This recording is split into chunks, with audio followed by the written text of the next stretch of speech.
Meus caros, tenho que confessar que fiquei agradavelmente surpreendido com as reações e comentários ao meu vídeo de ontem, que eu pensei que iria ser bombardeado como os prédios estão a ser destruídos lá na Ucrânia. Felizmente não aconteceu isso, felizmente a esmagadora maioria dos meus seguidores concordou comigo. Esta é realmente uma guerra absurda, é uma guerra perdida, também é, claro. É uma guerra em que a NATO, nem os Estados Unidos, nem a Europa, nem a ONU entrarão. Portanto, a Ucrânia terá que se haver sozinha com esta guerra. Pode receber, é claro, uns armamentos obsoletos, pode receber uns voluntários quase da minha idade, que é o que se tem visto. Também pode, claro, voluntários a receberem uns bons milhares por mês.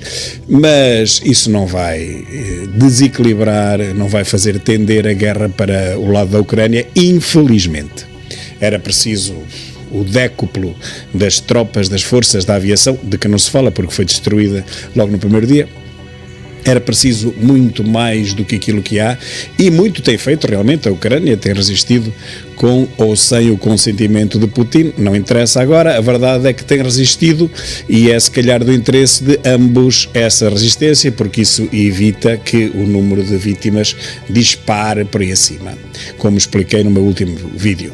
Realmente vê-se praças com edifícios completamente destruídos. É muito estranho porque não interessa nada a Putin essas imagens, isso dá cabo completamente da sua própria imagem internacional e ele não quer isso. Portanto, se ele está a bombardear prédios, é estúpido. Se ele está realmente a bombardear hospitais psiquiátricos e escolas, creches, ainda é mais estúpido. Se ele está a fazer aquilo que dizem que está a fazer, bom, então o homem endoidou. Só que eu acho que não. Eu acho que ele é tudo menos estúpido.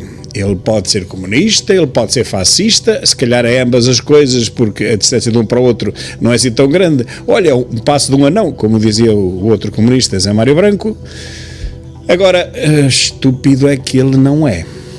E embora nos vídeos curtos que nós vemos nas televisões, todos gravados com telemóveis, continuo a não saber o que estão a fazer lá as dezenas, centenas de repórteres das televisões, muitos deles portugueses, porque tudo o que se vê são imagens gravadas com telemóveis, portanto das pessoas que lá vivem, apesar de não se ver nunca qual é a cidade de que se fala, qual é a praça de que se fala que está destruída, de não se perceber quem é que destruiu aquela praça. Eu devo dizer o seguinte, quer dizer, erros acontecem.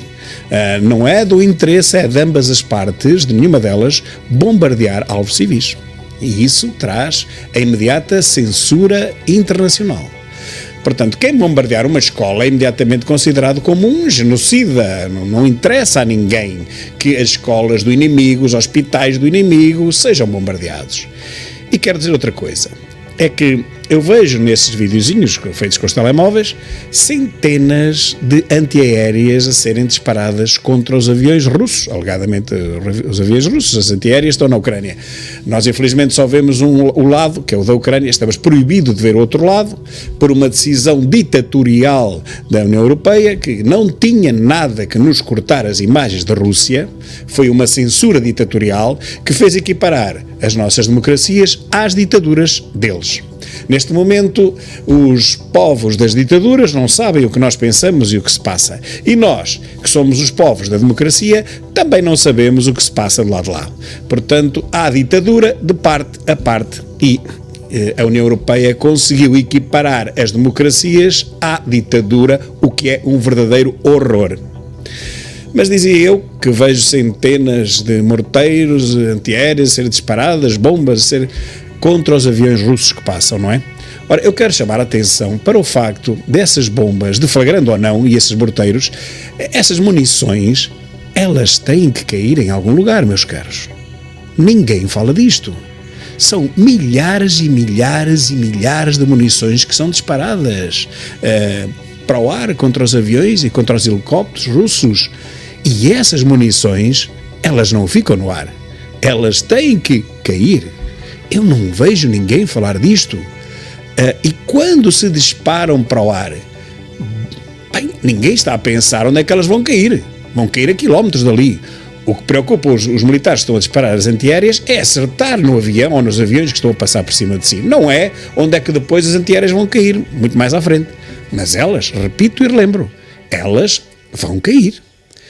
E se forem disparadas salvas de 100 antiaéreas, por exemplo, no mesmo sentido, como nós vemos, elas vão acabar por cair todas mais ou menos no mesmo sítio. É a lei da balística. É assim que o comprova. Portanto, para mim, é muito mais plausível e muito mais credível que algumas, pelo menos, daquelas destruições tenham sido arrasados aqueles prédios por uma salva de antiaéreas que, por azar, acabaram por cair ali, do que propriamente por 1 ou 2 mísseis ou 3 soviéticos. Porque não fazia sentido nenhum serem disparados contra prédios de habitação.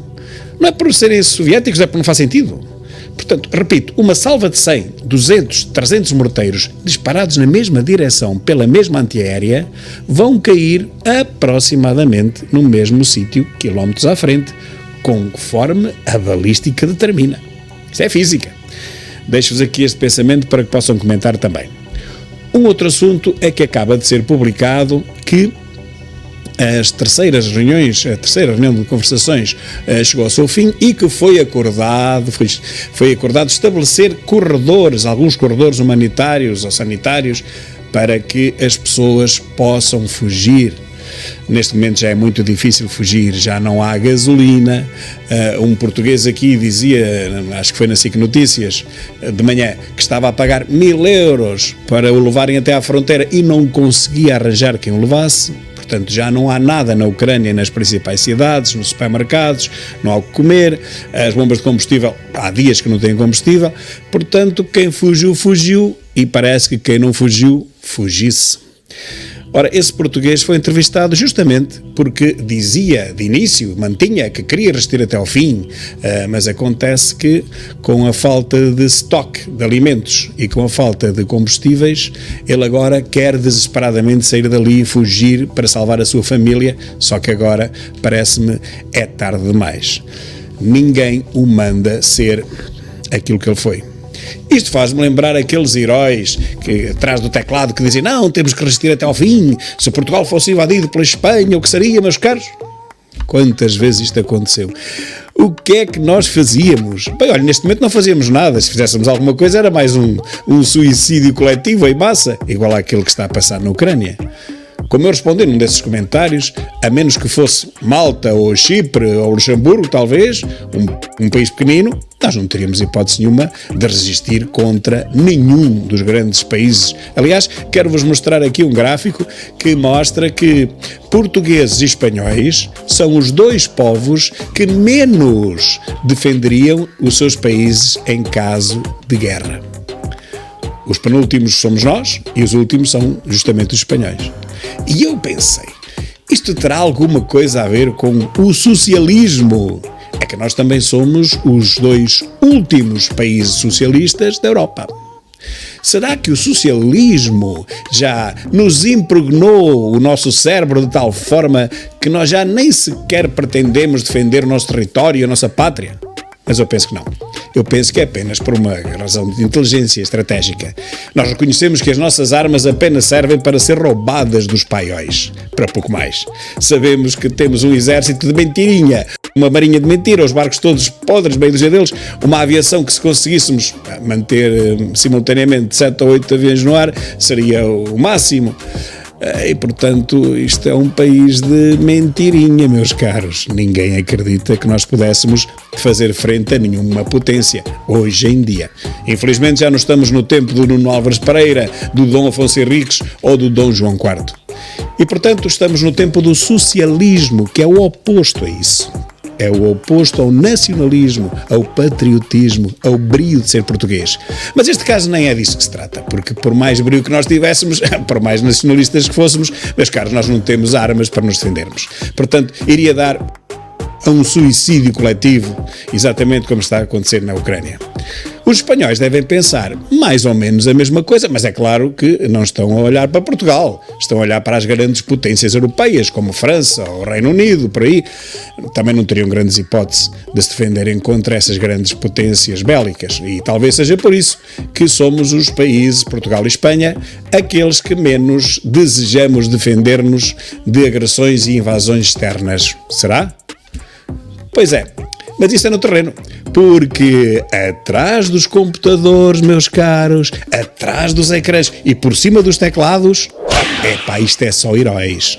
Vejam o número de comentários de pessoas, de portugueses, que comentaram o meu último vídeo dizendo que os ucranianos estão a fazer muito bem e que devem resistir e nem que seja preciso morrer todos até ao fim, mas que morram para salvar a sua pátria. E eu perguntava, salvar a pátria de quem? Depois de morrerem todos, vão salvar o quê?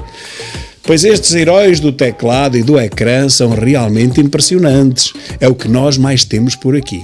Eu pergunto-lhes se eles já estão em Kiev com uma G3 nas mãos a defender aquele povo ucraniano. Mas olhem, a todos aqueles a quem eu fiz essa pergunta, ninguém me respondeu. Será que já não arranjaram um bilhete para Kiev? Será que não lhes calhou nenhuma G3 do tempo da guerra colonial? Pois deve ter sido uma destas duas coisas, porque valentia, heroísmo, meus caros, atrás de um ecrã e em cima de um teclado, isso é o que mais há em Portugal. Obrigado, grandes heróis do teclado portugueses. Obrigado por tudo.